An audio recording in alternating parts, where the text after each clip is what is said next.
Hi good morning. பசங்க lunch பாக்ஸுக்கு ரிப்பீட்டடாக கொடுக்குற சில டிஷ்ஷஸ் இருக்குது. அதில் ஒன்று தான் இந்த எக் சாண்ட்விச்.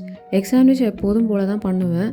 ஏதாவது க்ராசரிஸ் எக்ஸ்ட்ரா இருந்துச்சுன்னா அதை ஆட் பண்ணிவிடுவேன். அதே மாதிரி இன்றைக்கி வந்து பெல் பெப்பர்ஸை ஆட் பண்ண போகிறேன். எக்கை பாயில் பண்ணிவிட்டு எல்லோ தனியாக ஒயிட் தனியாக செப்பரேட் பண்ணிக்கோங்க. எல்லோவை ஸ்மாஷ் பண்ணிவிட்டு எக் ஒயிட்டையும் பெல் பெப்பர்ஸையும் ஃபைனாக சாப் பண்ணிவிடுங்க. அதோட சேர்த்து salt, pepper, garlic powder, chilli flakes, Italian seasoning, lemon juice கொஞ்சம் ஆட் பண்ணிக்கிறேன். லாஸ்ட்டாக அவகாடோ ஆயில் மைனஸ் சேர்த்து நல்லா மிக்ஸ் பண்ணிக்கோங்க.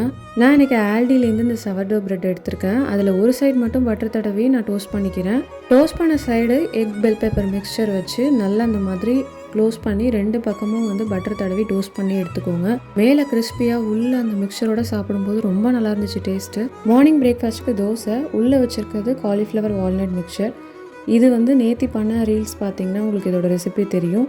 நிறைய பேர் கேட்டிருந்தீங்க எப்படி இப்படி வெரைட்டியாக செய்கிறீங்கன்ட்டு. வெரைட்டிலாம் இல்லை, இந்த மாதிரி ஏதாவது பேலன்ஸ் பண்ணி சமாளிச்சிருவேன். பை.